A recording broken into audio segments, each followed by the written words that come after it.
নমস্কার, আমি ব্রততী রান্নাঘরে আপনাদের সবাইকে স্বাগত। আজ বানাবো তিলোত্তমা পমফ্রেট। চলো দেখে নেওয়া যাক কিভাবে এটা বানাই। প্রথমেই আমি মাছগুলোকে দুই পাশ থেকে এইভাবে একটু চিড়ে নেব।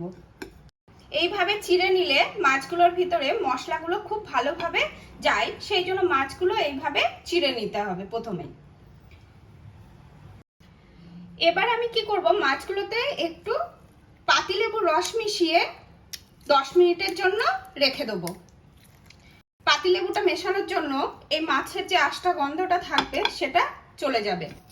মাছটা ম্যারিনেট হতে হতে আমি একটা পেস্ট বানিয়ে নেব। সেই জন্য একটা মিক্সি জারের মধ্যে প্রথমে আমি নিয়ে নেব কালো সর্ষে 1 টিস্পুন, সাদা সর্ষে 1 টিস্পুন, পোস্ত 1 টিস্পুন,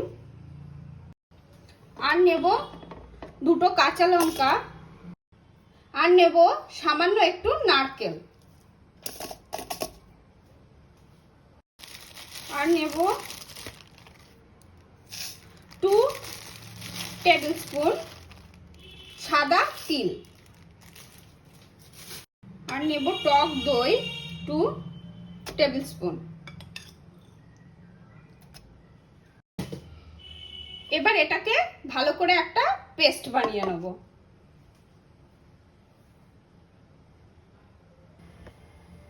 আমার মাছটা ম্যারিনেট করা হয়ে গেছে। এবার একটু লবণ আর হলুদ আমি মাখিয়ে নেব।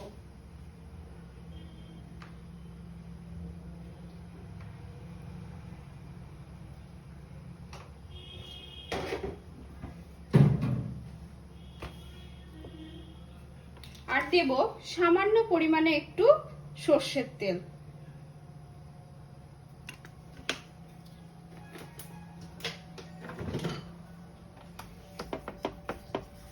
এবার ভালোভাবে আমি এটা মাখিয়ে নেব।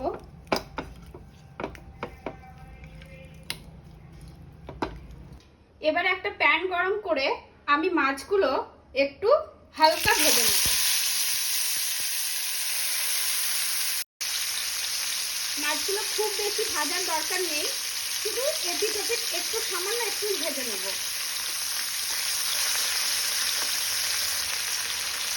আমার এক পিঠ ভাজা হয়ে গেছে, এবার আর এক পিঠ উল্টে দেবো।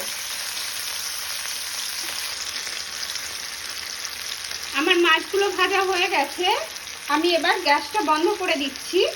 আর মাছগুলো আলাদাভাবে তোলার দরকার নেই, আমি এই মাছের তেলের মধ্যে মাছগুলো রেখে দিচ্ছি, কারণ এই মাছের তেলেই আমি এটা রান্না করব।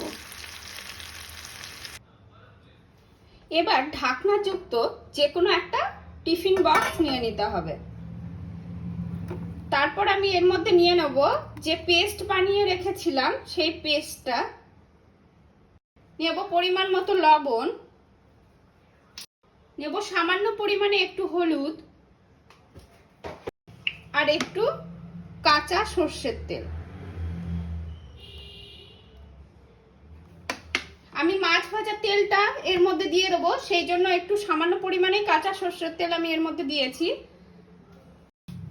আর দেবো একটু লঙ্কার গুঁড়ো, কাশ্মীরি লঙ্কার গুঁড়ো এখানে দিয়ে দিলাম একটু। আর দেব দুটো কাঁচা লঙ্কা দিয়ে এটা খুব ভালোভাবে এবার একটু মিক্স করে নিতে হবে।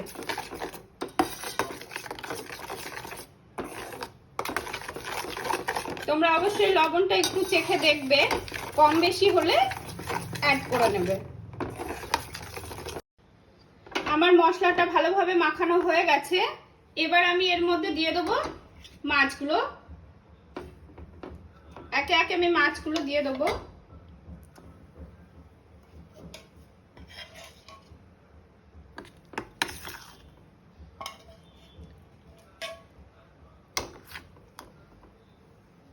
আর দিয়ে দেবো মাছ ভাজার তেলটা, উপর থেকে আমি মাছ ভাজার তেলটা দিয়ে দিলাম।